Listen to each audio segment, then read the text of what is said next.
Hello les amis, j'espère que vous allez bien. On se retrouve aujourd'hui pour une nouvelle vidéo. On est dimanche matin, à l'approche de Noël, je me suis dit que c'était intéressant de vous proposer une entrée, un plat chaud et un dessert, et c'est ce qu'on va faire aujourd'hui puisque je vais vous proposer ces 3 recettes et j'espère pouvoir vous proposer d'autres recettes avant Noël, en tout cas je l'espère. Je manque cruellement de temps et oui, je suis comme vous, je travaille et franchement je n'ai pas le temps. Cette vidéo j'avais envie de la faire depuis déjà novembre et je n'ai pas eu un moment pour vous filmer cette vidéo. Donc bah écoutez, il n'est pas trop tard, on est encore début décembre et je sais qu'il y a des gens qui sont encore un petit peu en retard ou qui ne savent pas encore quoi faire à manger le jour de Noël. Donc c'est parti, je vous montre les recettes. Allez, on va commencer par le truc le plus long, vraiment c'est la bûche de Noël, et pour ça on va commencer à préparer notre bûche. Donc là je vais préparer ma génoise et pour ça il me faut 3 œufs et 80 g de sucre pour le moment. Hop, donc là on vient mettre les jaunes.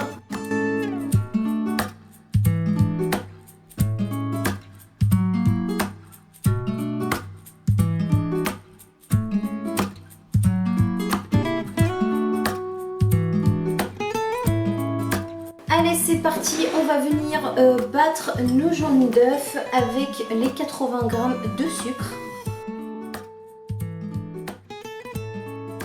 On met tout ça de côté et puis on va venir battre les blancs d'œufs.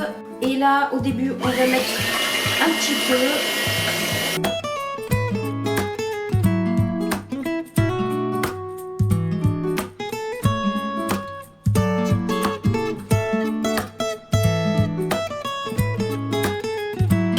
Je vais venir augmenter la vitesse.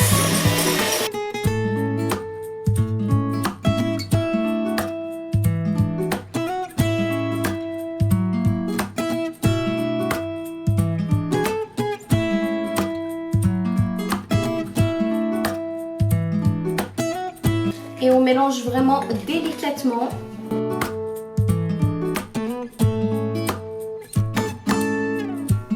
On vient rajouter le reste.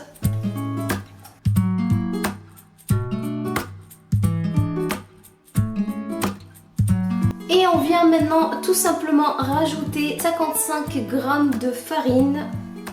Donc moi j'ai pris la T45. Donc je rajoute et je mélange petit à petit. On met pas tout d'un coup.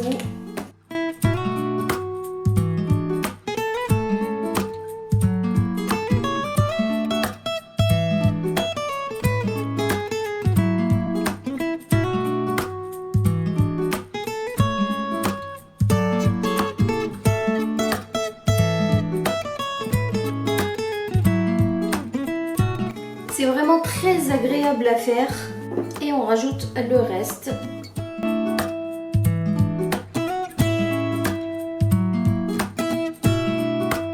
Donc on mélange bien la farine et voilà les amis, on obtient donc une génoise comme ceci.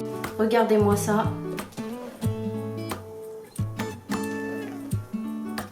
On vient tout simplement mettre notre génoise. Donc là on va prendre juste une spatule et puis on va l'étaler tout simplement.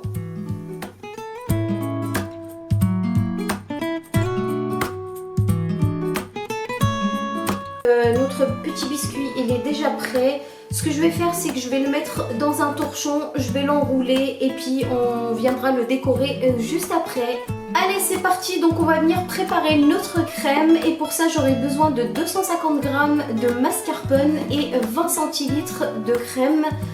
Donc moi je prends la crème entière, donc la marque Elevir. Là j'ai mis mes 250 g de mascarpone. Je dois rajouter également 40 g de sucre glace. On vient prendre notre mixeur. On vient mélanger le mascarpone avec le sucre. Je vais venir rajouter la crème. Donc il faut vraiment qu'elle soit bien froide.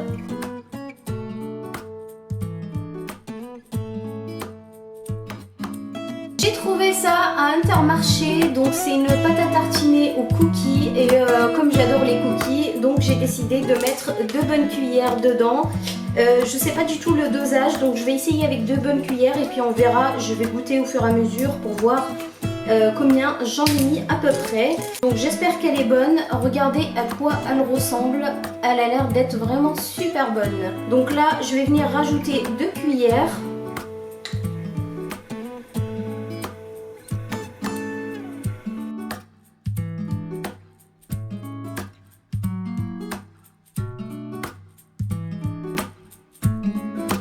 Donc je vais venir goûter un petit peu.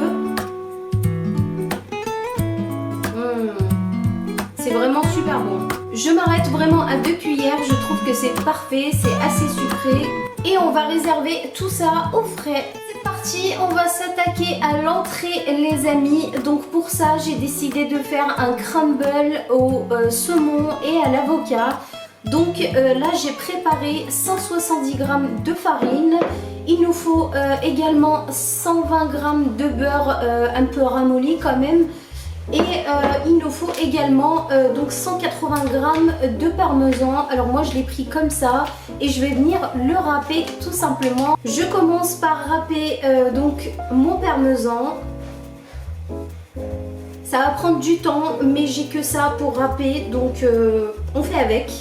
On fait travailler les bras en même temps.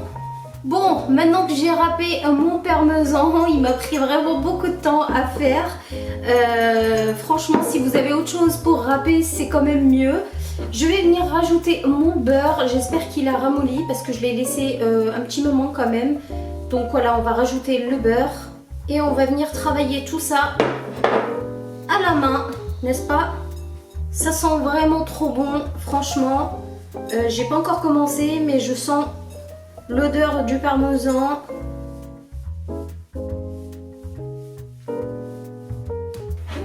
Maintenant que j'ai fait pénétrer le beurre de partout, donc on vient juste étaler tout ça sur notre plaque.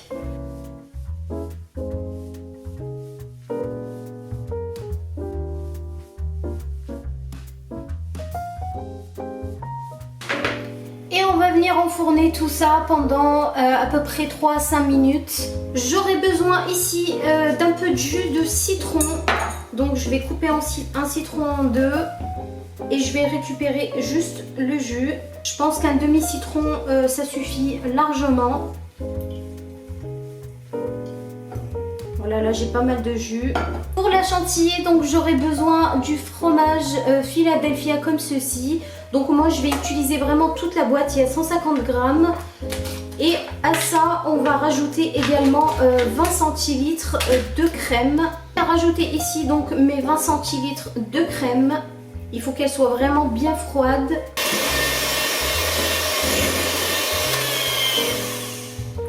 Et quand ma chantilly elle commence à bien prendre, je vais rajouter un petit peu de jus de citron. Et on va rajouter un peu de sel également et un peu de poivre. On fait tourner encore un petit peu, histoire de mélanger le citron.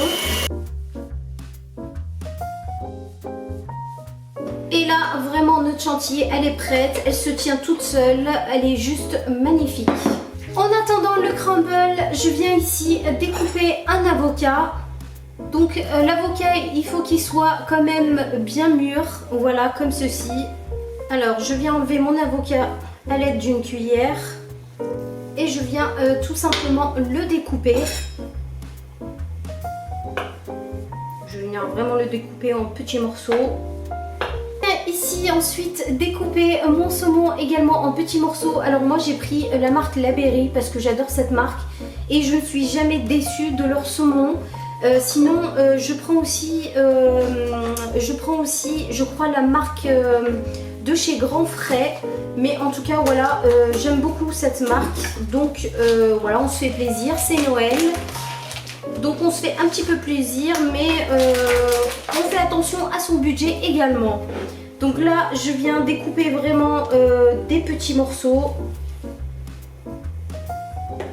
parce que le but c'est de goûter, qu'on a assez quand même dans la bouche, mais il ne faut pas que ça soit trop écœurant. On enlève la partie noire parce que je trouve que c'est vraiment pas comestible. Mon petit crumble est prêt, regardez-moi ça. Donc on va venir le défaire un petit peu. On passe ici au dressage. Donc si vous avez des assiettes, moi je vais utiliser ces emporte-pièces. Donc je vais mettre un petit peu de crumble, comme ceci.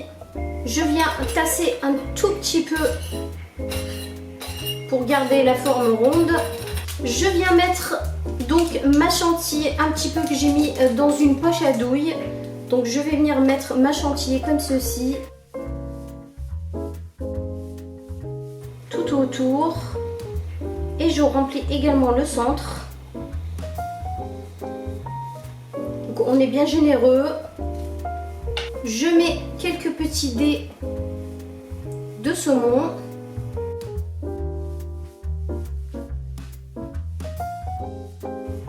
Et je mets quelques avocats également.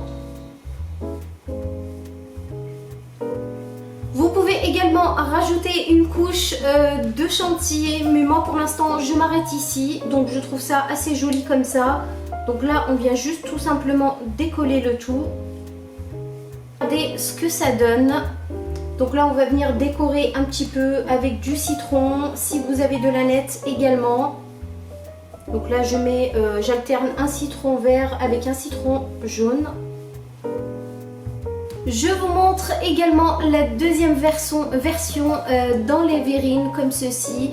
Donc là j'ai mis une couche de crumble, une couche de crème. J'ai mis également donc les avocats et le saumon et j'ai fini par une petite couche de crème et j'ai rajouté également du citron vert et jaune pour la décoration. On passe maintenant au plat chaud et pour le plat chaud j'ai décidé de faire des ballotines de poulet au foie gras. Donc pour ça il faut prendre des escalopes de poulet que vous allez couper en largeur. Donc là on prend nos escalopes de poulet et on va venir vraiment les couper sur la largeur.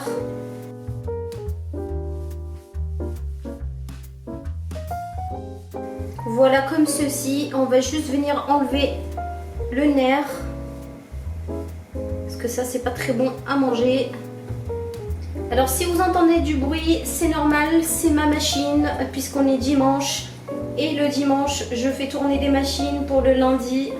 Donc on perd pas de temps, on fait tout en même temps. Je mets mon poulet de côté et ici je viens prendre mon foie gras. Donc il n'y en a pas besoin d'avoir beaucoup. C'est vraiment pour le goût. Donc là il me reste un petit peu. On va venir le découper. Donc je découpe quelques petits morceaux. Je dépose mon poulet ici et je vais venir prendre un morceau de foie gras que je vais déposer au centre comme ceci. Et ensuite je vais enrouler mon poulet. On vient prendre un rouleau de film et je viens tout simplement donc enrouler comme ceci mon poulet. Et on vient tout simplement ici refermer. Et donc normalement ça va donner ça. Donc vous aurez un petit boudin comme ceci de poulet. Et on va faire ça avec tous les poulets. Et on vient mettre tout ça dans de l'eau bien bouillante. Pour accompagner ma viande, j'ai décidé de faire un velouté de panais. Je sais que c'est un légume qu'on mange pas souvent. Donc je vais essayer de faire tout petit pour la cuisson pour que ça soit plus rapide. C'est un légume qui coûte pas cher. Et vous allez voir, vous allez vous régaler. J'ai sorti ici mes ballotines, donc je les avais mis à peu près 15 minutes dans l'eau bouillante.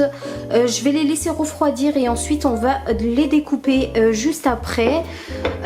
Juste là pour les panais, donc là j'ai mis ma poêle, elle est en train de chauffer. Donc je viens rajouter de l'huile d'olive et je viens ici mettre mes oignons. Et à ça, je vais rajouter mes panais.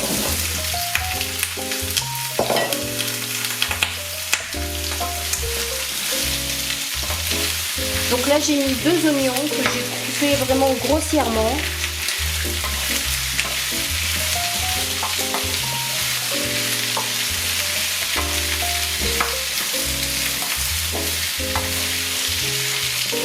Je vais les laisser dorer un petit peu 5 minutes. Je viens ensuite mettre du sel.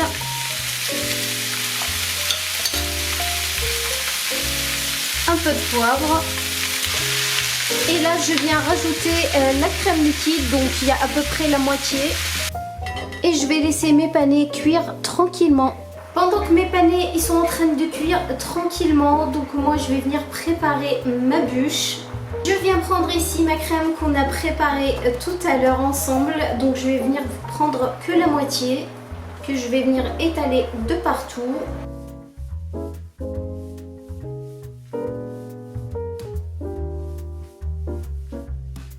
Je viens prendre ici des crêpes dentelles que je vais venir concasser un petit peu de partout. Ça va donner un petit peu de croquant.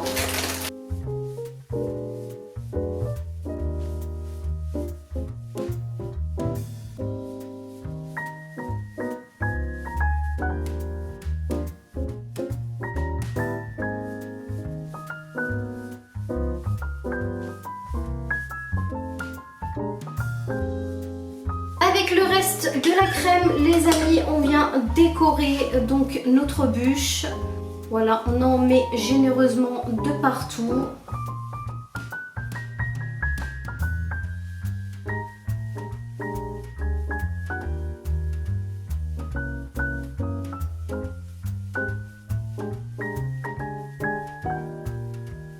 Mes ballotines, les amis, elles sont prêtes, donc on va venir les découper. Donc on enlève évidemment les extrémités.